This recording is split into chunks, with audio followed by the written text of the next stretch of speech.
The way that I got into debt is I tried to start a software company and I was pre-selling clients and collecting cash, using that cash to continue to operate. And then come to find out I didn't have a product to sell because the developer didn't give me any code. And I had a decision to either file bankruptcy or tell everyone to screw off or go pay everybody back. And I was like, dude, this life, I'm going to be playing this game long term. And I gave everyone their money back and put it on my credit card. And that's the situation that I fell in. So just know if you're not in debt and you're watching this, you're like, I'm never going to do that. You got to be very, very careful because you start doing business, you start having big clients owe you $15,000, you get one that snuffs you, you're out 15 grand. That means everything. So where were you at a couple years ago? What was the most debt you got into and how'd you get there? It won't be that long, but I was someone that tried a whole bunch of different things. My whole goal was the reason why I'm traveling right now, because I almost feel like I have to, right?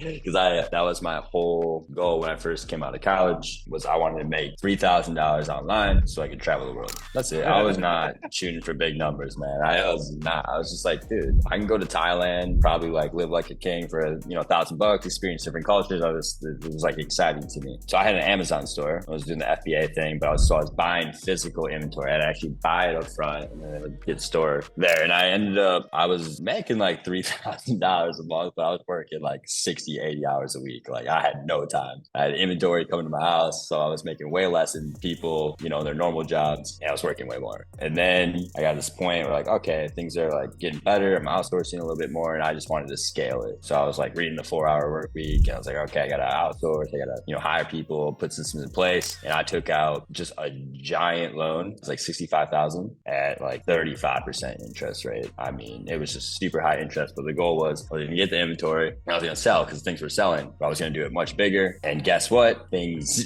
didn't sell the way I wanted. And I got in like a $30,000 hole just like that. And I was using personal credit cards at the time to buy the business. So I took the loan and I was using personal credit cards to buy a business. And I was maxing those out and then I was paying them off like the next month. But I was maxing those out and I was confident in myself and it didn't work out. And then I didn't know what I was doing at the time. I like panicked and I took out a loan to pay for the loan and it just spiraled out of control. So it wasn't from buying clothes. It wasn't from buying anything. I owned jack squat nothing. I was just trying to build a business so I could go out and experience this world and do different things. And then all of a sudden I'm like $100,000 in debt and I had absolutely nothing to show for it. No assets, anything. Oh shit. It's very similar to my story, bro. I didn't have any business. I didn't have any clients. I didn't have some dope chains or watches. I didn't know hard assets I could sell. It was just like, I messed up. So on that note, dude, what are some of the different business models that you tried in your quest to figure out? That's what every person watching this right now, I don't care if you're married with kids, if you're a high schooler, if you're a college kid, who doesn't want to freaking live the life that Patrick's living right now? And I guess that I'm living in a little bit different way with my family, but this world's too big, dude. You got one life. Can you imagine like living your whole life and not going to Portugal, not going to Africa? Like it's wild, dude. So I can relate a lot, but what are some of the business models that you tried along your way? Oh man, I did pretty much everything you think of. I was that kid that,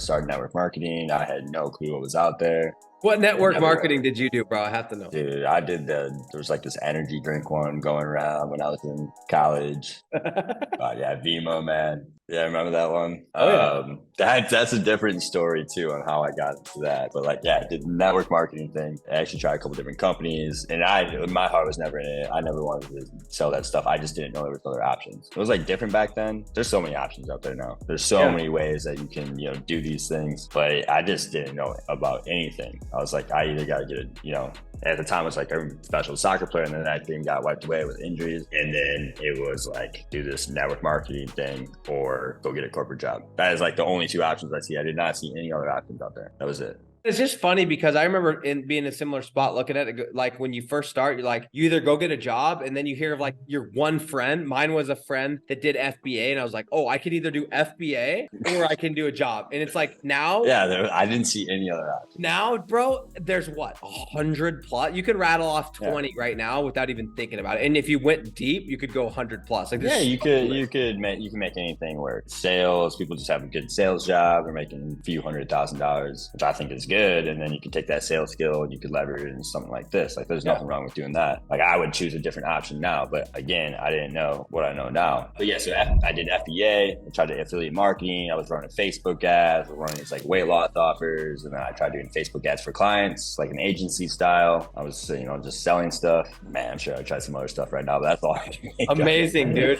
So here's why I wanted you to list those off is if you're watching this right now, I know some of you guys are like already committed and you just want to get more value out of this. Those of you that have not jumped into this, it's so funny to watch because I did it, Patrick did it, everybody does it. You go and you either don't know about this and you try it all and then you find it, you're like, oh my gosh, this is it. Or you're lucky enough to stumble across this first, it gets a little hard and you start doing other shit. And then you circle back around, which is what I did. And I'm like, dude, that was so good. I didn't even know how good I had it. I didn't even know how good the model was because I had to go try this other stuff out first. So yeah, so too, like, I was doing this model and for some reason I thought I had to like try to do Facebook ads and stuff before. Like I knew this model was out here, but I thought, hey, I need to do Facebook ads and all this other stuff. And then this is long term, this is my long term thing. I'm gonna be working on these things on the side. That stuff didn't work out. And eventually I was just like, dude, I gotta make this work because it was getting crunch time. Ever since I started making money with this, I haven't even looked at anything else. I haven't even tried anything else. And I'm not going to.